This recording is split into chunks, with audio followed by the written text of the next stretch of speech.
Hello and welcome to another episode of The Average EV. Today, I am bringing you a video that a couple people asked for about the EX30 pricing. Let's get into it.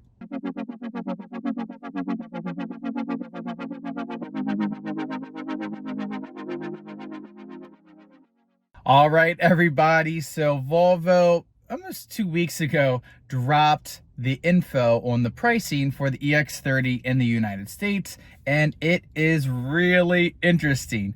I actually missed it because I check every day. I go to the Volvo website and the Volkswagen website because those are the two cars we're looking at, so I can stay up to date on all the information and bring it to you all. I checked Volvo's website and I didn't see anything. And then I got a comment from a viewer. They're like, I'd love to hear about your thoughts on the pricing. I'm like, what do you mean the pricing? And then I go, and of course on their newsroom, which I don't usually check, which now I'm gonna have to check every day, I guess, they had released the pricing.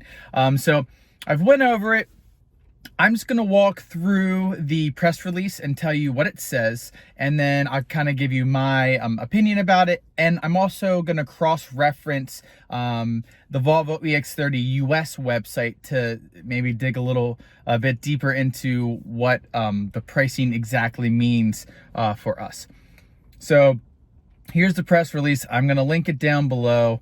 Lots of interesting stuff. First, let's look at the features. So it says standard on every Volvo EX30 is the Google built-in, which is really nice. I'm excited about that. I'm not a Google person. I like Apple CarPlay, but I've heard that it's a really great route planning system. So I can't wait to use that and test it out and see how it goes.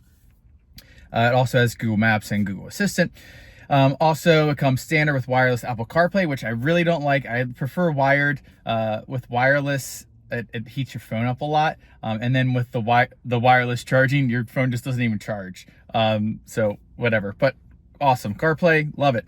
A range of advanced safety features, including a driver alert system, blind spot information system. So that's the little indicators if you can or cannot get over.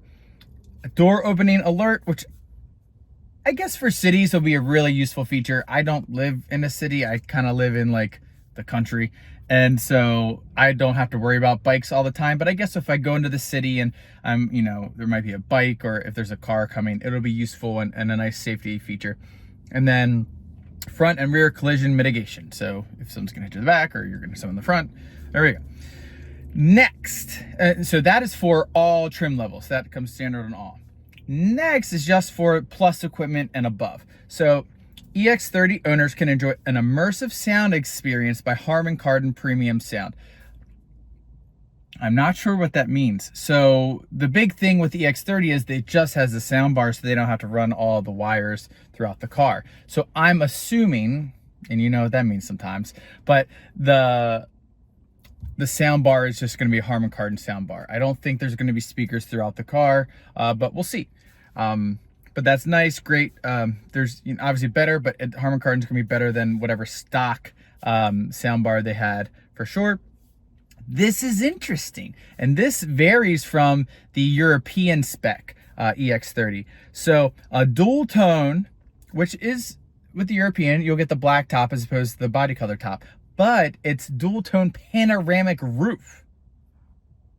So standard on the Plus and Ultra trims is going to be a panoramic roof, which is going to be awesome. It gives you a little bit more head space, especially for your passengers, and it looks really nice from what I've seen. So that's an awesome surprise to me. Like, I did not think that was going to be included in the Plus trim level.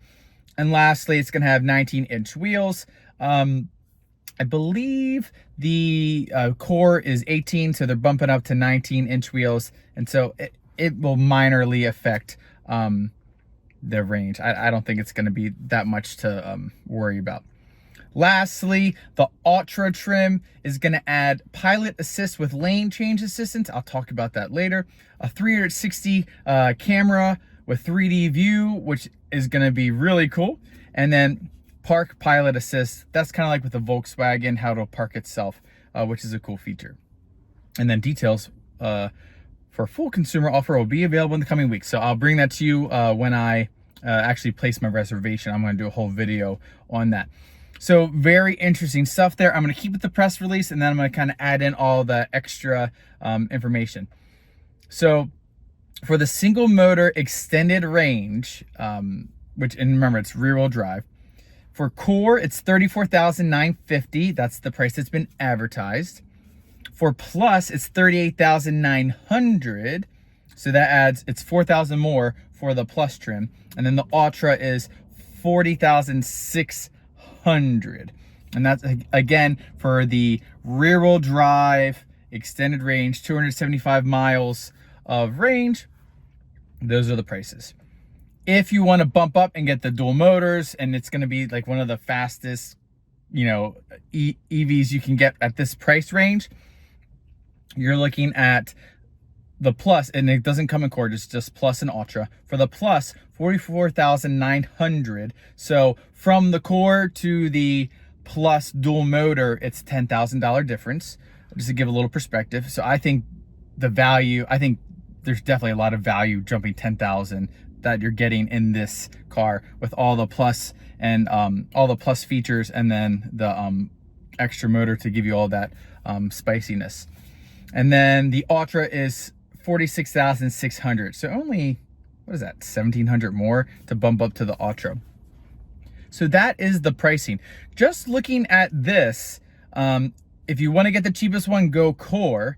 But if you want to move up in the world, the Plus is $4,000 more, but then it's only like $1,700 more to bump up to the Ultra, and you get the 360 camera and the additional pilot assistance when you're driving, and a couple other features I had talked about, which is nice, but I mean, there are things I don't need, but I could spend a little more. I don't know. I'm gonna think about it and get there. But it's interesting, this pricing. It's almost like they want to push you to get the Ultra trim. That's how I kind of feel about it, which makes sense. So we'll see. Maybe that's why the pricing's lower, because they're expecting people, hey, they're all going to reach for the Ultra trim, and it'll help kind of simplify production. I'm not sure. So that's that. I wanted to bring a little bit of I guess context to some of these features they announced. So first off, when you look here at the Ultra trim, it says includes the next generation of pilot assist with lane change assistance. And then when you go to the Volvo website and you look under specifications for safety, it says pilot assist without steer assist, which would be, sorry, I have to go back, as opposed to pilot assist with lane change assistance. So this is what I'm thinking. There'll be like, so obviously there's going to be adaptive cruise control, but there will be pilot assist. Maybe it'll just be like with lane keeping assist. But maybe it won't have as good of, control around curves and stuff like that. And then it won't, on the lower trims, if you don't get the Ultra, it won't do the lane changes. So I'm interested to see the language when they get to talking about what the difference is between the pilot assist without steer assist and pilot assist, this next gen pilot assist. Because I was worried that it was just going to be adaptive cruise control, not pilot assist. I like having the lane centering on the ID4. Like, it makes driving so much easier and so much less taxing when you're going greater distances. So again, I thought that was really interesting when comparing the two, the website with the press release. Ford feature has heat pump, and I thought it was interesting that there was a lack of talking about the heat pump in the press release. So that makes me wonder, is heat pump going to be standard on all trims?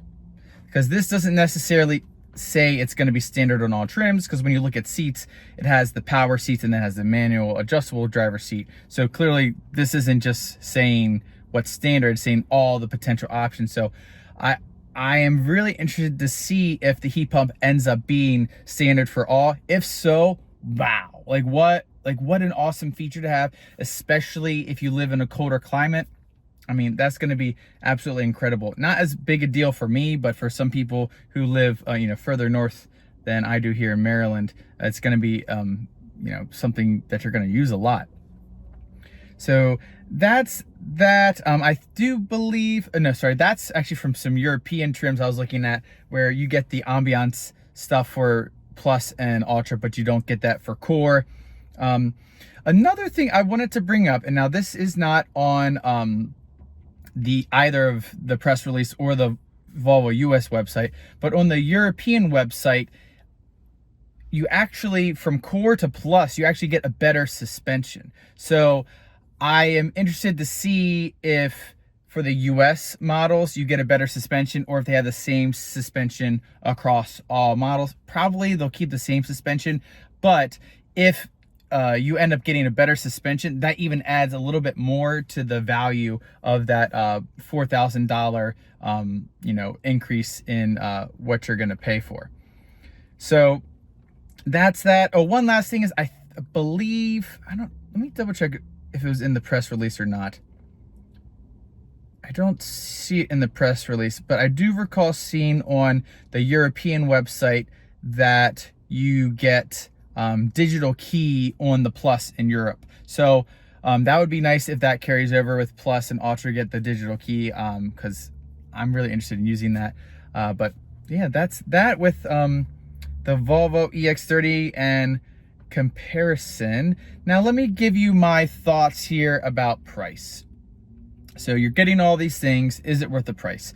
To be honest, right now, until I can see everything, laid out, which is going to come, it's hard to give like a true opinion, but based on the information I have at this moment, it's tough. I think if you want to save money, go Core, whatever, you're going to lose out on some cool features. But in general, I don't think you're not going to enjoy your car.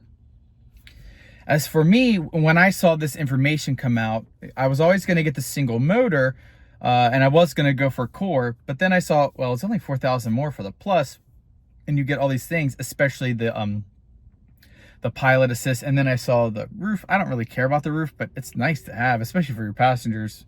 While they're they're pushing their knees into the back of my seat, they can at least enjoy the view. But anyways, seeing that price difference, I'm like, okay, I think it's worth it. And especially if some of the stuff that I see in the European market is true, then definitely worth it. And then you look at the Ultra and it's just $1,700 more. And then you're like, well, do I just go for the Ultra trim too? So as of right now, my plan is the Plus, but I'm very likely going to convince myself into the Ultra because it is such a small price difference. Like to get the added 360 camera system, and the lane change assist is super nice, and the park pilot assist. Is it worth $1,700? I'm just trying to think. Is it? It might be, especially if I drive this car a lot. Well, I drive it a lot, but if I take it on road trips or anything like that, it's gonna be like a nice, enjoyable, relaxing ride. Gonna be not very taxing as a driver. And I've talked about that a couple times. I was able to, not that I should be super proud of this, but when I drove to Austin, I literally had it was a 33-hour drive. I took one 5-minute nap, maybe 10-minute nap, and I was able to drive the entire way, mostly thanks to the travel assist on the ID4. It just made driving so easy. My brain wasn't taxed. I was relaxed the whole time. I was able to, to go all that distance very easily. I don't recommend that. I'm never going to do that again. That was the craziest thing I've ever done. But it might be worth it.